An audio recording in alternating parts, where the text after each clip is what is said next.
Welcome back. I found a little sliver of time to get back to The Evolution of Calpurnia Tate, which I believe is the longest running read aloud I've ever had. But hopefully things are getting a little more stabilized in our new routine and I can come back with you a little more often. When we left Calpurnia last, she was feeling super frustrated and kind of weirded out by the fact that all three of her brothers had crushes on Lula, and they had each come to her asking about Lula. And we ended that last chapter, or that last section of chapter 10, when she was just like, couldn't I have a normal family like other girls? Why did I all have to happen to all of them at once? So she knows that all three of her brothers have hit this stage where they're interested in girls. Not only that, but they're all interested in her friend Lula. At recess that day, all three of them managed to find an excuse to stand close to the invisible line that by unspoken agreement divided the girls' side of the schoolyard from the boys'. They leaned against the trees in the schoolyard, looking like aimless loiterers except for their eyes, which they fastened on Lula with studied nonchalance, and then cut sideways at each other like assassins. Lula and I played hopscotch. Her silvery braid flashed in the sunlight like a living thing. Her petticoats flared as high as her knees, producing a strangled gasp from Lamar. I glared at him. A month before, she could have walked through the yard in her chemise and he wouldn't have noticed. Now this. Huh, I think tough times lie ahead. Lula, I said, pitching my pebble. What? Oh, nothing. Never mind. No, really, what, Kaylee?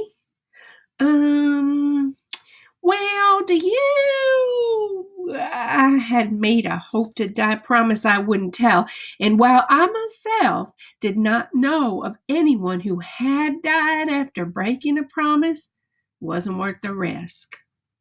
Do I what? I thought fast. Do you think we should ask Dovey if she wants to play?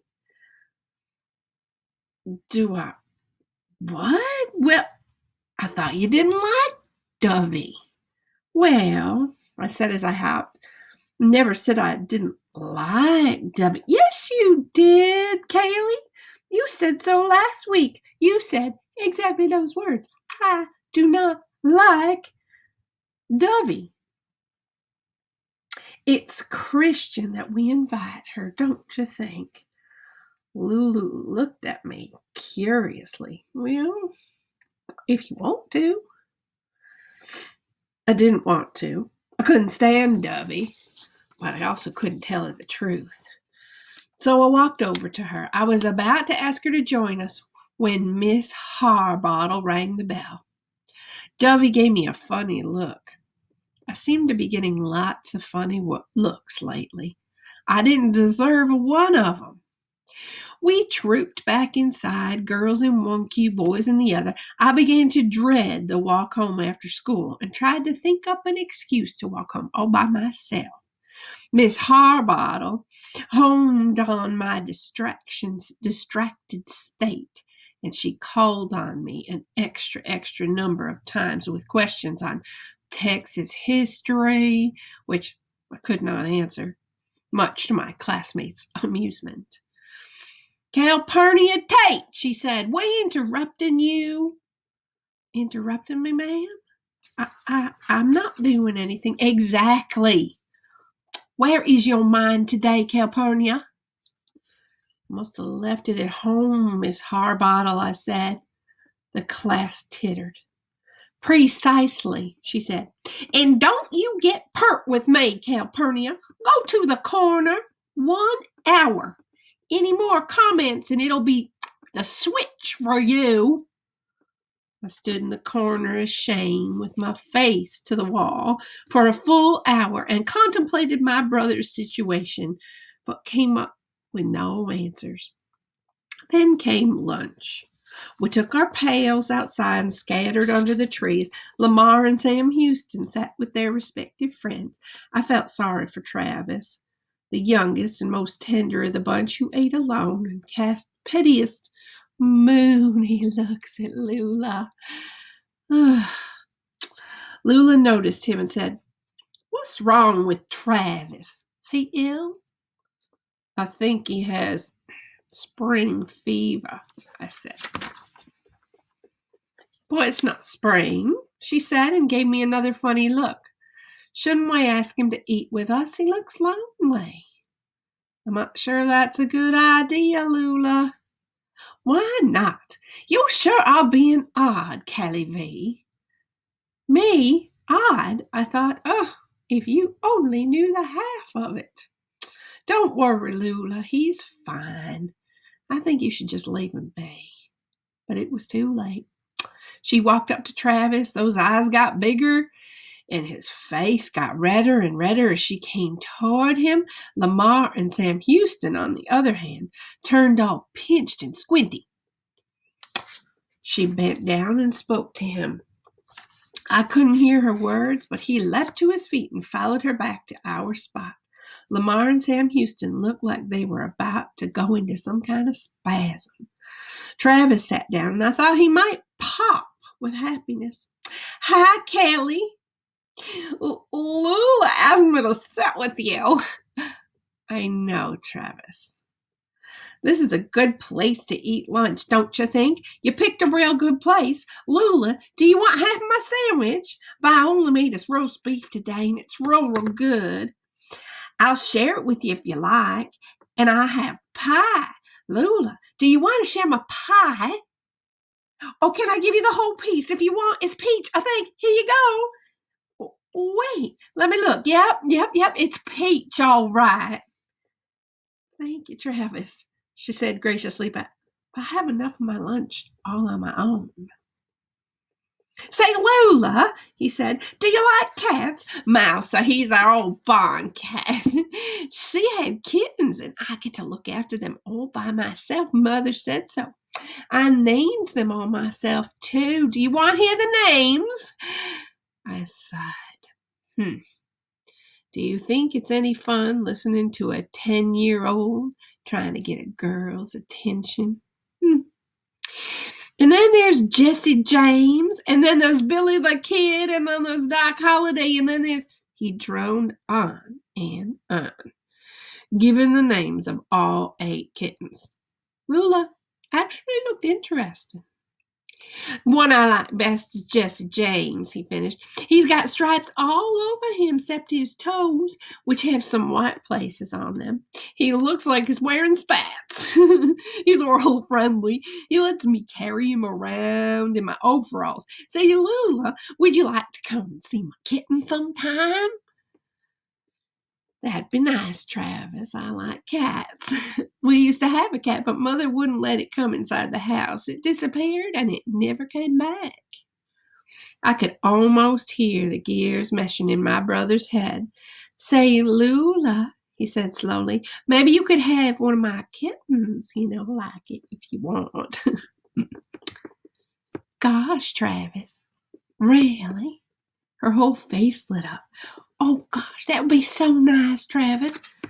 Travis looked stunned by her radiant smile. "Of course," she said. "I'd have to ask my mother first. Maybe I could come after school tomorrow?" "Okay," he gulped. Egad, I think my 10-year-old brother just made himself a date. Ugh. Then I looked over and saw my older brothers shooting daggers at him. Uh-oh. The afternoon dragged by. I was as tense as a cat in a room full of rockers. When school let out, Lula and I met up outside as usual, and there stood Travis, his face a beacon of hope. A few paces behind him, Lamar and Sam Houston hung about, looking kind of shifty. "Hi, Lulu," said Travis. "Hi, Callie. Can I walk with you?" I grunted noncommittally, which Travis chose to interpret as assent. He fell in beside us, and he and Lulu chattered on and on about kittens. Lamar and Sam Houston followed 20 yards behind, nudging each other and plotting something. "You're being real quiet, Kaylee," said Lula. Oh, I'm just thinking about my book report and how I was going to prevent 2 of my brothers from killing the 3rd. I would have to seek advice from Harry, although my estimation of him as a counselor in affairs of the heart had received a substantial drubbing at the hands of the wretched Miss Minerva Goodacre. I wanted to run on ahead, leaving Lulu and Travis to their inane conversation, but I feared he would be fallen upon by thugs along the road. "So, what's your book report on, Kaylee?" said Lulu. "Oh, my book report. Yes, well, I haven't decided yet. Maybe Kidnapped or maybe Treasure Island. What are you going to write about?" "The Last Rose of Summer, I think, or Love's Old Sweet Song." I had noticed that Lula's taste in literature had been trending away from the good old ripping yarns and toward the stickier romantic stuff. Travis looked impatient to get into the discussion, but he'd run out of conversational coin. He thought hard, and then he said, "What are those books about, Lula?" A pretty good gambit on his part, so I feigned interest in flowery descriptions of thwarted romance and complicated sacrifice all the way back to the main road, where Lula turned off to her house while Travis strenuously waved by. We walked on, and he nattered away for a while. One small cloud floated on his otherwise sunny horizon. Thoughtfully, he said, "You don't think I'd have to give her Jesse James, do you, Kaylee? I like him best of all. Maybe I should have told her she could pick for any all those other ones except for him. Maybe I should have said that." "Don't worry, Travis. Lulu wouldn't take him." "Are you sure, Kelly? How can you be sure?" "She wouldn't do that. She's not like that." He nagged me for reassurance for a good 5 minutes, with me turning every few yards to glower at Lamar and Sam Houston to make them keep their distance. "How come they wouldn't walk with us today?" said Travis as we headed up our drive. A pang shot through me. He did not understand his own brothers.